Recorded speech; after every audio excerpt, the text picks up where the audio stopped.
Prices are down $204,000 since last year. And yes, you've heard me say this before. January, February, and March 2023 real estate market reports are going to look pretty scary because most reports, including TRREBs, focus primarily on year-over-year numbers. This is the exact headline I was referring to last year. I'd love to know your thoughts on the current and future real estate market. Let me know in the comments section below. Welcome back to my channel where I talk about real estate news across Canada with an emphasis on the city of Toronto. My name is Macallum and I am the leader of a real estate team here in the city of Toronto, and we specialize in residential resale, pre-construction, and leasing. If you find this video informative or you learn anything, all I ask is that you hit that subscribe button and give this video a thumbs up. These actions really help push this video to others like yourself looking to learn more about the Canadian and Toronto real estate markets. And if you'd like to book a buyer consultation, listing consultation, or just a general call to chat about the market, you can go to the description of this video where you can book a meeting directly into my calendar. I'm not going to focus too much on the year-over-year numbers because we all know the market has dropped since January last year. Instead, we'll discuss what's happened in the market over the past few months. I've seen agents all over social media, specifically Twitter, talking about how the market is heating up again because there's more activity and there are multiple offers on a lot of properties. This narrative started shaping up in the second week of January, but it's not necessarily true. I mean, yes, there have been more properties selling with multiple offers than in the past, but it's only in certain pockets at certain price points. Take Durham region, for example, albeit not in the core of Toronto, but properties listed and valued under $950,000 are receiving a lot of showings and offers. Condos in downtown Toronto are not selling like hotcakes. Sure, condos which present well and are priced appropriately can sell quickly. If you're buying or selling, make sure you're focusing on the activity in your specific neighborhood, because that's what actually matters, not what's happening on the other side of the city. Like I said, we've been seeing the narrative around more activity, but the number of sales has not increased in Toronto. The number of sales decreased from December to January, and I didn't really expect that. December is traditionally a slower month because of the holidays, and then in January, buyers and sellers alike set out on their real estate journey. There were 542 detached sales in November. December had 310 and January 318. The detached market increased by 8 sales December to January, however, decreased by 224 sales November to January. There were 169 semi-sales in November.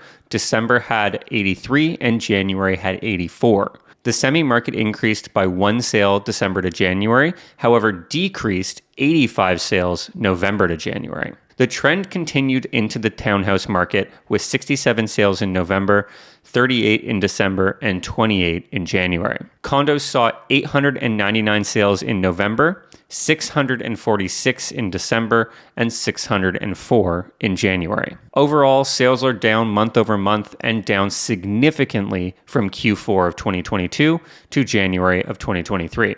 So let's chat about new listings because that is one of the main factors for price stabilization over the past 6 months. We had far more listings hit the market across all housing types in January than we did in December, but that's something we expected. However, compared to Q4 of 2022, new listings are down. And because people are still buying real estate, albeit at a slower pace, this is impacting the number of active listings left over at the end of each month. So in November, there were a little over 1,200 active detached homes available at the end of the month. In January, there were 865. In November, there were 269 active semi-detached homes available at the end of the month. In January, there were 200. In November, there were 111 active townhouses available at the end of the month. In January, there were 83. In November, there were a little under 3,000 available condos at the end of the month. In January, there were a little under 2,500. The lack of inventory across the city of Toronto is propping up the average prices because buyers are limited in what they can choose from. Will we be seeing more listings in February and March?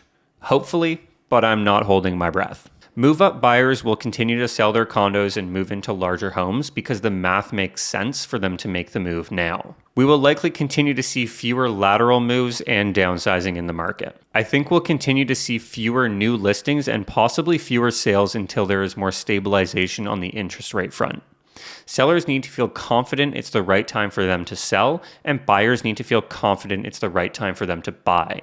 It's all about consumer confidence because there's so much confusion in the marketplace right now. Let's cap this conversation off with where prices currently are across all major home types. As you can see from this chart, housing prices have stabilized for the most part since September of 2022, if not a little bit before that. Detached homes sit at around 1.5, semis around 1.15, towns around 1.3, and condos around 710,000. Townhouses saw a spike in average price because there were fewer sales in January, and a couple of the properties were higher value homes. The gap between detached homes and condos still remains around $1 million, which isn't anything uncommon.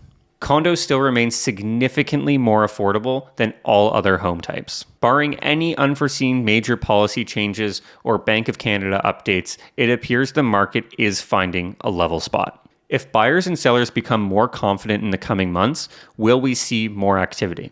Only time will tell. If you would like to learn more about mortgage defaults, click the video here.